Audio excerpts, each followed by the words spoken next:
à tous, ici Marco et bienvenue sur ma chaîne Marco Info QC. Aujourd'hui, petite vidéo présentation sur la carte mère Gigabyte Z171X Gaming Set. Une carte mère pour les gamers qui a un look de course et des spécifications très intéressantes pour son bon prix.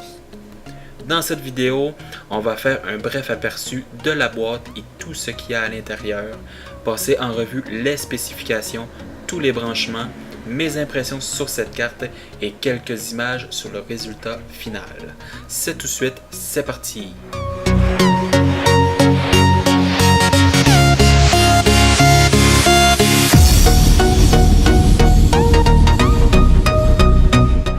J'ai reçu cette carte mère dans une belle boîte très bien présentée avec un carton de qualité.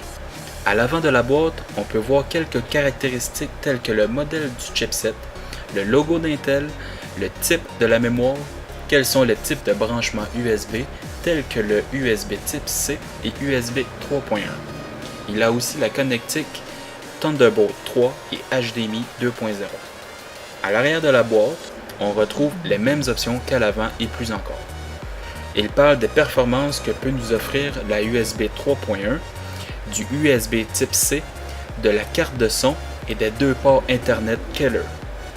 Il y a une image de la connectique à l'arrière de la carte mère et plusieurs autres options comme la lumière LED RGB, les USB DAC-up, les condensateurs renforcés et les Dual PCI M.2 de 3e génération en 4X.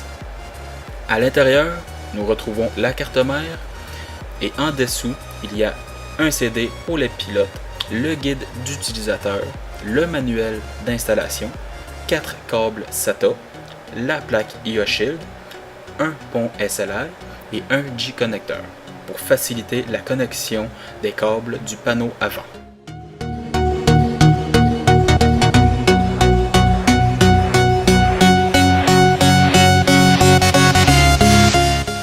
La carte mère Gigabyte Z170X Gaming Set a un fini tout noir avec quelques composantes en plastique et en aluminium de couleur blanc et rouge qui donne un très beau look.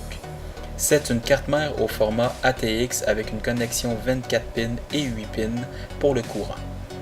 Pour le processeur, il y a un socket LGA 1151 qui supporte les processeurs de 6e et 7e génération. Il possède un chipset Z170, 4 sockets de mémoire DDR4 qu'on peut monter jusqu'à 64 Go. Il a 3 ports PCI renforcés, dont un 16X, un 8X et un 4X. Il a aussi 3 PCI Express de 1X. Pour l'espace de stockage, il a 2 sockets M.2 de 3e génération en 4X. Et 3 SATA Express ou 6 SATA 6 Gb seconde. Cela dépend de votre configuration que vous voulez faire. Tous ces ports M.2 et SATA sont compatibles pour faire un RAID 0, 1, 5 ou 10.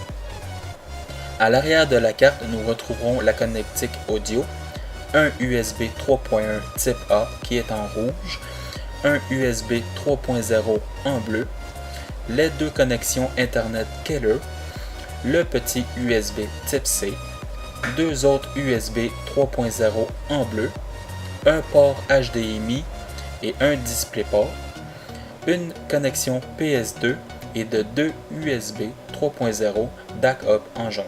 Eux, ils fournissent une meilleure stabilité et un meilleur courant.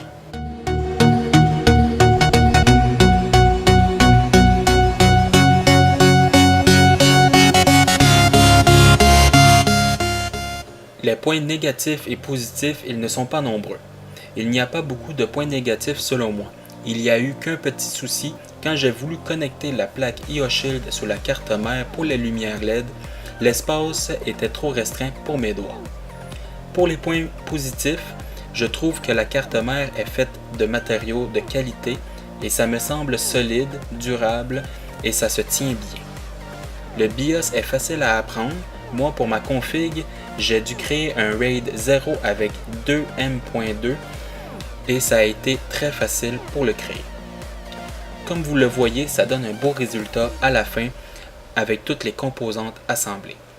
Ça fait 3 semaines que j'utilise la carte mère et que je teste toutes les applications que Gigabyte donne avec cette carte mère et je trouve que ça fonctionne très bien. Avec ces applications, nous pouvons contrôler les lumières LED RGB, le BIOS, faire de l'overclocking, créer des raids, voir la température de la machine et bien plus encore. Voilà, c'est tout pour cette vidéo aujourd'hui. J'espère que ça vous a plu. N'hésitez pas à lâcher un pouce bleu si c'est le cas et je vous dis à la prochaine. Bye bye!